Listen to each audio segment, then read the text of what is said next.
Merhaba arkadaşlar, ben Elif Pirenlise, bebeğim örgülerim örgü kanalıma yeniden hoş geldiniz. Bugün sizlerle birlikte bu görmüş olduğunuz tulum takımının çalışmasını sözlü olarak size anlatacağım. Ya ipimizi örerken çok ilmekler belli olmadığı için böyle sözlü, kısa ve anlaşılır bir anlatımla beraber size modelin tulumunu anlatacağım. Böyle görmüş olduğunuz gibi çok yumuşak dokulu, çok hafif ve çok güzel bir tulum takımı. Instagram'daki modellerimden bir tanesi. Evet arkadaşlar, öncelikle belirteyim, modelim 1 yaş için uygun büyüklüktedir. Ve ip olarak da Alize'nin Safi Plus serisini kullandım. 100 gram ve 120 metre uzunluğunda bir örgü ipi. Toplamda tam takıma 5 yumağa yakın ip gitti. Bakın 5. yumaktan artan bu. Yani 4 yumakla şu görmüş olduğunuz tulumu örebilirsiniz. Şiş olarak 4,5 milimetre örgü şişi kullandım. Eli sıkı olan arkadaşlar 5 numara örgü şişi kullanabilirsiniz. Bakın örgüye bir bakın şöyle yakından. Ne bol ne sıkı. Yani benim 4,5 numara şişime bu ip çok uyumlu oldu. 4,5'la ördüm. Ama dediğim gibi eli sıkı olan arkadaşlar 5 numarayla da örebilir. Önce böyle küçük bir parça örüp kontrol etsinler. Şu dokuyu bakın, bunu yakaladıkları şiş numarası onların tam şiş numarasıdır.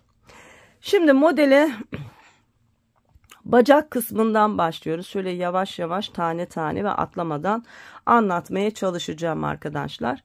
Ben dikişsiz kol ve bacak çalışıyorum. Ama isteyen arkadaşlar şu yan kısımdan dikişli olarak da örebilirler.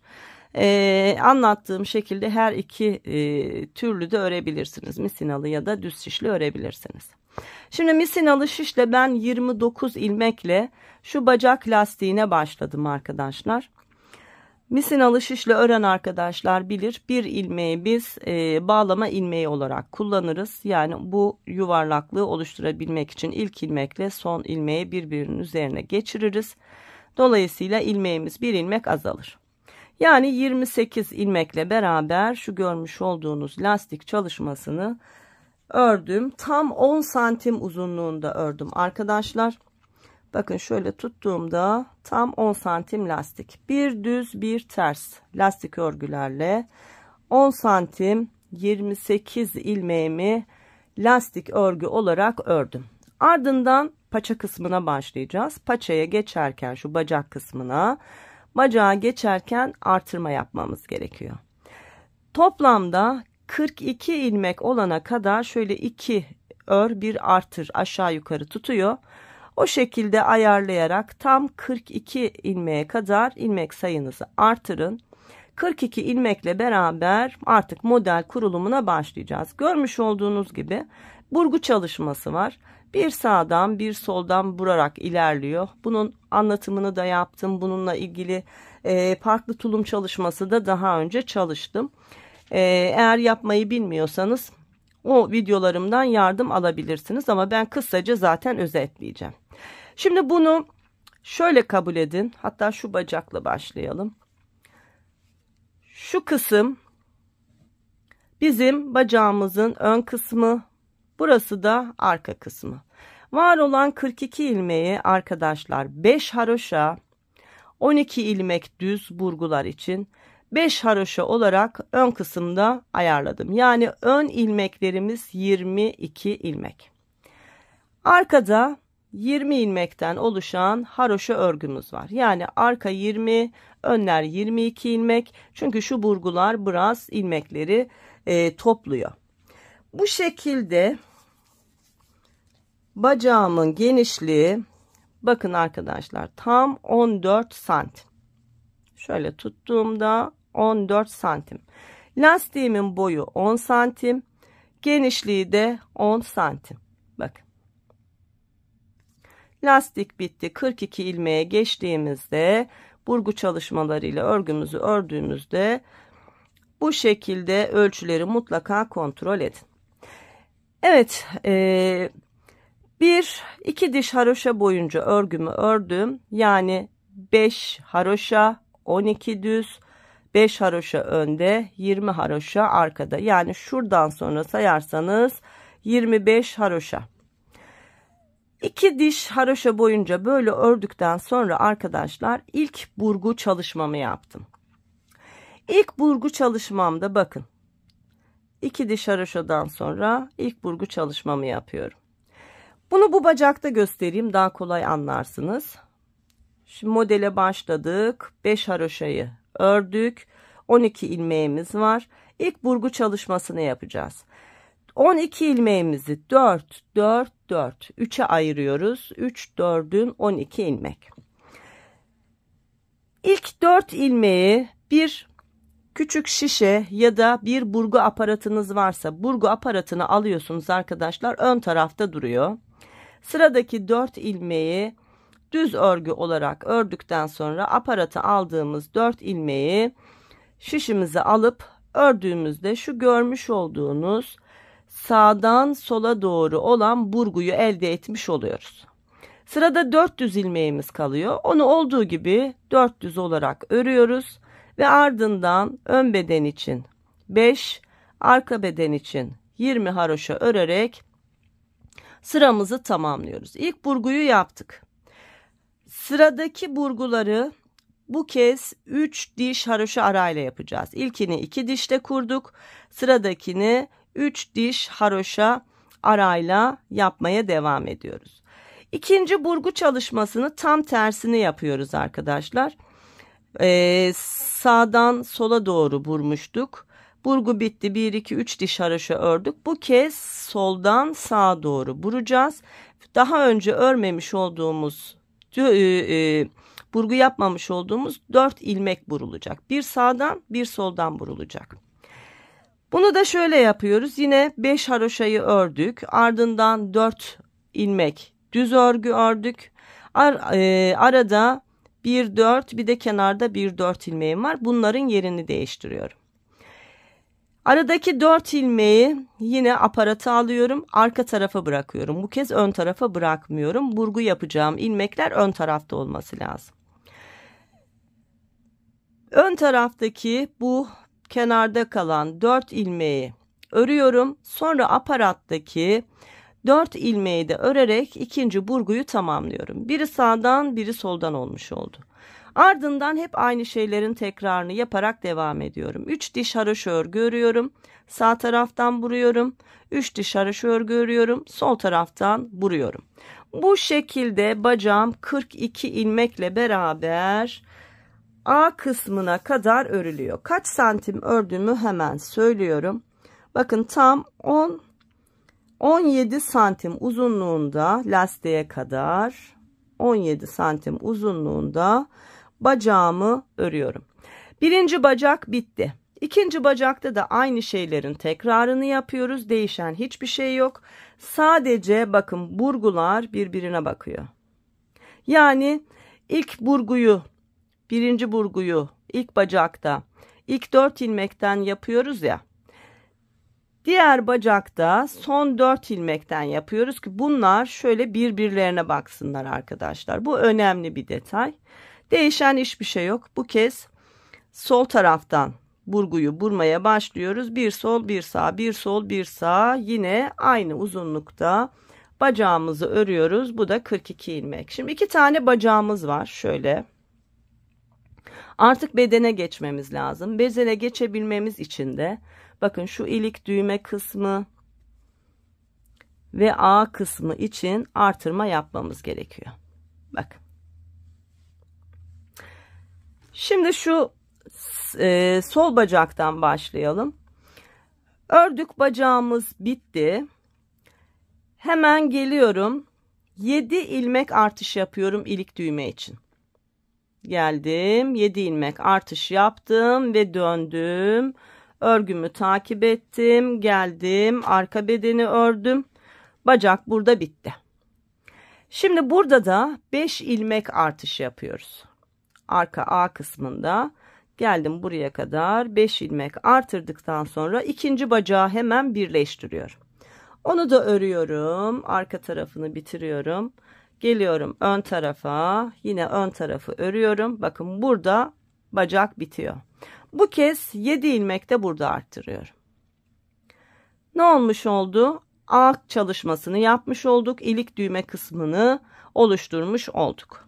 Bundan sonra böyle devam ediyoruz. Yani kaç ilmek oluyor? Hemen söyleyeyim. 42 artı 7 7 14 42 42, hatta şöyle diyelim 49 49 42 7 daha 49 49, arkada da 5 103 ilmekle beraber artık örgümüze devam ediyoruz. Aynı şekilde örmeye devam ediyoruz. Değişen hiçbir şey yok. Bakın gidiyorum, geliyorum. Şurası da dahil örüyorum. Burgu sıralarımı yine 3 diş haroşa arayla kurmaya devam ediyorum. Şimdi ağ çalışmasını yaptık, birleştirdik. Burayı sonradan dikiyoruz. Aklınız karışmasın arkadaşlar. Örgü bittikten sonra bunları üst üste getirip şöyle düzgün bir dikişle bakın dikiyoruz. Şimdi şu artırmaları yaptık, örmeye başladık. İlk iliğimi 1 2 3 diş haroşadan sonra açıyorum. Kenarda 4 ilmeğim kalacak şekilde şöyle yapıyorum. 6 ilmek kalana kadar örüyorum. 5. ve 6. ilmeği birlikte ördükten sonra şişime ipimi doluyor. Sıradaki 4 ilmeği örerek sıramı tamamlıyorum. Yani 4 ilmek boşluktan sonra iliğim oluyor. Bundan sonra ilik aralarını 2, 4, 6, 8 diş haroşa arayla bakın 2, 3, 4, 5 tane olacak şekilde tekrarlıyorum.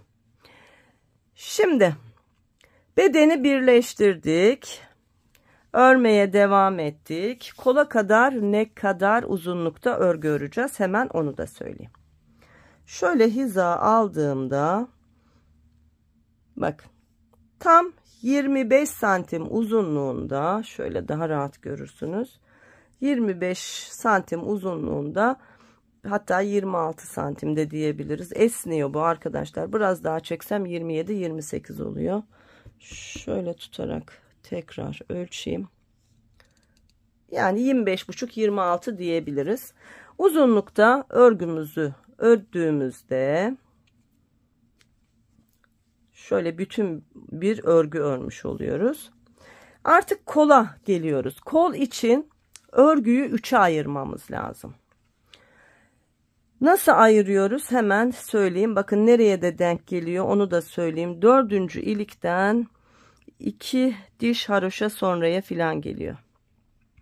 Yine siz ölçerek yol alın. Çünkü ölçü çok önemli.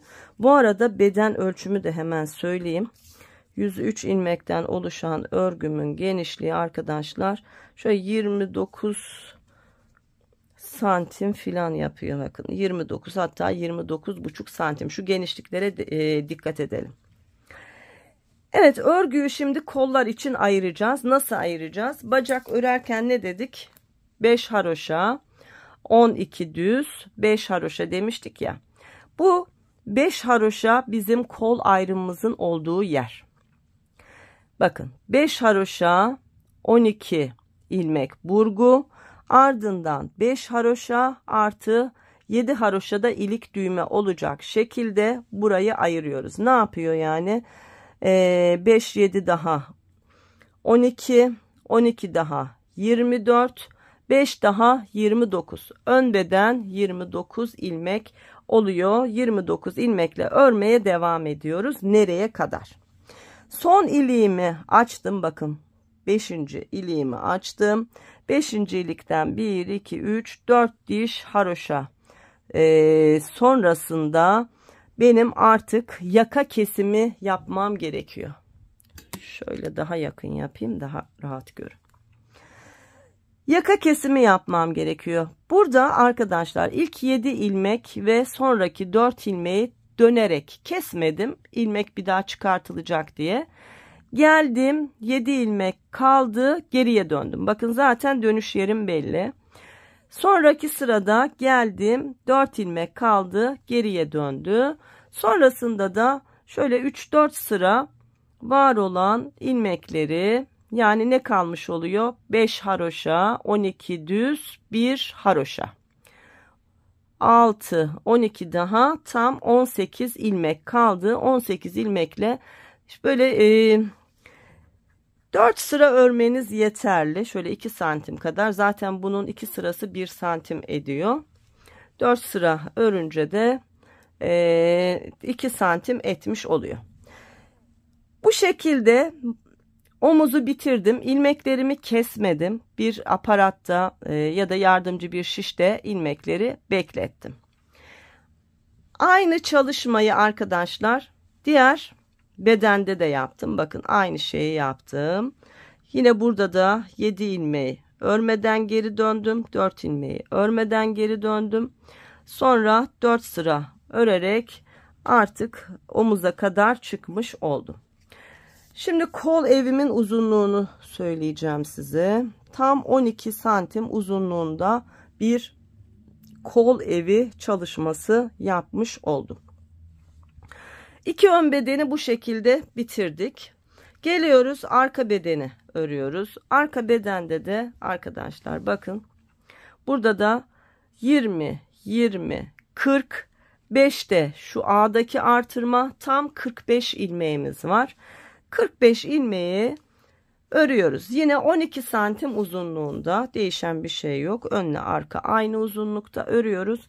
Arkada herhangi bir yaka oyuntusu, ense oyuntusu yapmadım. Çünkü kapşonla devam edecek. Bunu bu şekilde tamamlıyorum. Sonra örerek birleştirme tekniğiyle, zaten bunu yine çok örgülerde, anlatımlarda gösterdim. Omuzları birleştiriyorum. Ön ve arka beden birleşti. Şimdi sıra kollara geldi. Kollarda da ilmek çıkarttım arkadaşlar. Bakın. Kollarda 16, 32, tam 33 tane ilmek çıkardım. 12 santim genişliğimiz oldu. Bakın kol kesimiyle ne kadar uyumlu. Aynı şekilde düzgün ilmekler çıkartarak böyle sanki hiç bütün örülmüş, ilmek çıkartılmamış gibi bir örgü elde edebilirsiniz. Bu şekilde kol ilmeklerini çıkardım 12 santim genişliğinde. Sonra haroşa örgülerle örmeye başladım. Herhangi bir kesim yapmadan bileğe kadar 14 santim uzunluğunda kolu ördüm. Bakın. Tam 14 santim. Ardından bir eksiltme yaptım. Var olan ilmekleri 33 ilmeği 26 ilmeğe düşürdüm. Şu kol genişliği 26 ilmekten oluşuyor. Yine yani bir ör bir kes, iki ör bir kes şeklinde yaparak ayarlayın. Tam 26 ilmek olunca yine lastik örgüye başladım. Tekli lastiklerle ve 8 santim uzunluğunda bir lastik çalıştım. Yine esnek bir kesimle beraber keserek kolumu tamamlamış oldum. Başka atladığım bir şey var mı? Atladığım bir şey var. Evet. Kolumuzun lastikle dahil uzunluğu var. Şöyle tuttuğumda tam 21, hatta 21,5 santim uzunluğunda bir kol boyumuz var. Şöyle katladığımızda da 17 santim uzunluğunda bir kolumuz var. Şöyle boyundan tuttuğumuzda arkadaşlar 27 santime ulaşıyor bu kol uzunluğu. Evet, şimdi son olarak kapşon çalışmamız var. Umarım buraya kadar bir şey atlamamışımdır. Aklınıza takılan bir şey olursa mutlaka sorun. Özellikle bu videonun altındaki yorumları takip edeceğim arkadaşlar. Bildirimlerle yola çıkmayacağım. Çünkü bildirimler çok olduğu için her birini göremeyebiliyorum. Evet, şimdi kapşon çalışması da çok kolay. Yine bakın burada 7 ilmek ve 4 ilmek geri dönüşler yaparak bıraktığımız ilmekler var. Yani 11 ilmek var. Bu 11 ilmeğimi şişime takarak başlıyorum. Ardından 4 sıra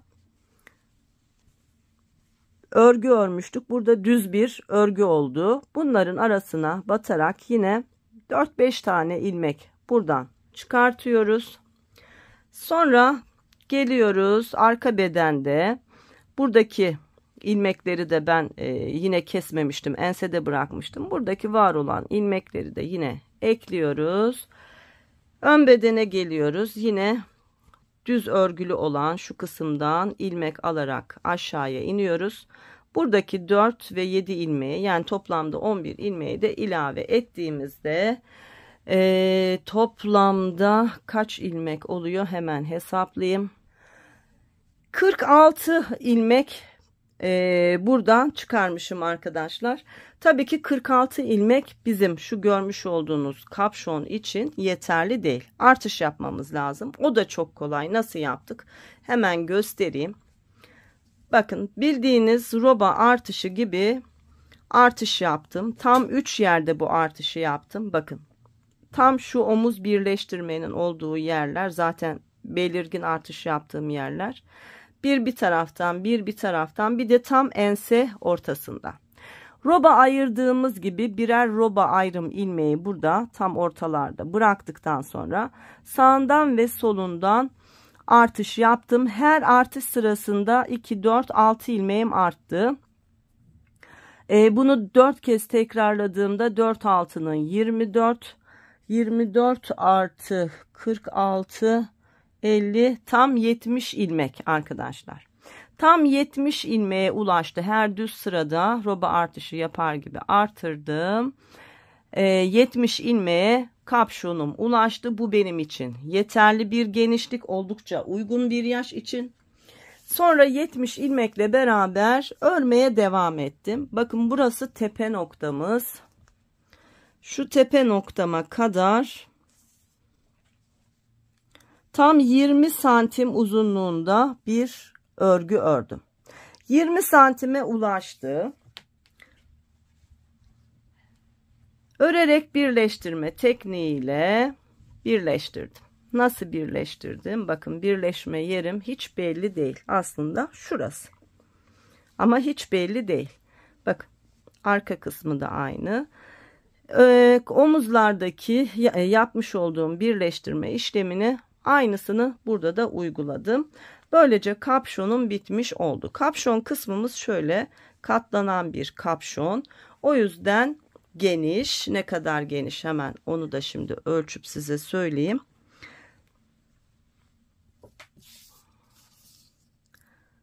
Açık haliyle tam 25 santim 25 santim genişliğinde, boyu da zaten ne dedik, 20 santimde uzunluğunda bir kapşon çalışmış olduk. Böylece kapşonumuz da bitti. Son olarak tavşan kulaklarımız var arkadaşlar. Tavşan kulaklarımızı da şimdi şunun düğmelerini kapatıp hemen tarif edeceğim ve bitireceğim. Bakın, şöyle kapşonu rahat bir görelim önce. Kapşon çalışmamızı tamamladıktan sonra kulaklara başlıyoruz. Kulakları da arkadaşlar 10 ilmekle başladım. Sağından ve solundan örgümün düz tarafındayken 3 kez artış yaptım. 16 ilmeğe ulaştım. 16 ilmeğe ulaştıktan sonra örmeye devam ettim. 16 ilmeği. Sonra tıpkı artırdığım gibi sağdan ve soldan kesim yaparak sıfırladım ve böyle güzel bir tavşan kulağı elde etmiş oldum. Bunda sıra sayısı söyleyebilirim.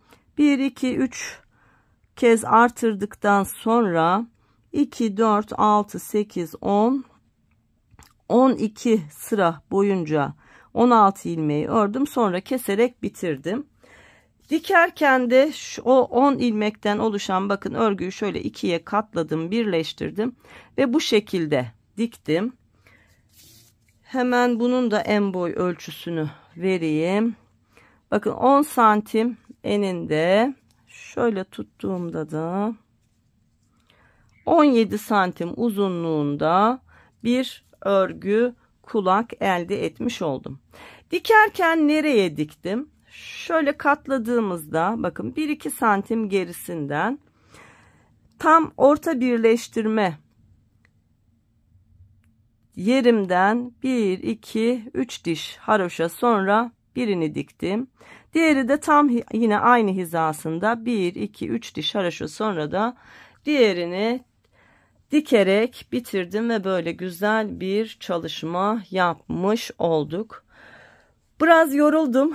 Örerek anlatmak aslında daha kolay. Hani nereye atladım diye, acaba bir yere atladım mı diye tereddüt etmeden örerken anlatılıyor. Umarım atladığım bir şey yoktur. Umarım anlaşılır olmuştur.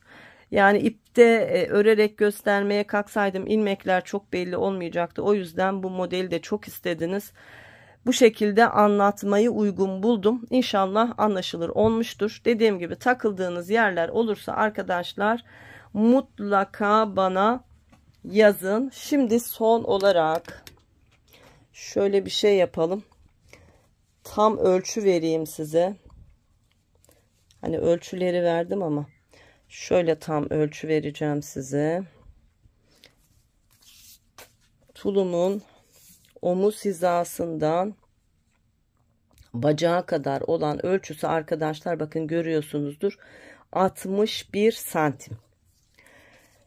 Yine şöyle arka ortadan ağa kadar olan uzunluğunu da vereyim. Bu da 38 santim gibi, yani yanlış tutmuyorsam 37 santim. Beden genişliğimi söylemiştim ama yine söyleyeyim, 29 santim genişliğinde. Başka da atladığım bir şey yok herhalde arkadaşlar. Rahat bir yaşın kullanabileceği büyüklükte bir çalışma olmuş oldu. Umarım anlaşılır olmuştur. Umarım beğenmişsinizdir. Takıldığınız yerleri sormayı unutmayın. Bir sonraki çalışmamda görüşebilmek dileğiyle sağlık, sıhhat, esenlikler diliyorum. Hoşça kalın.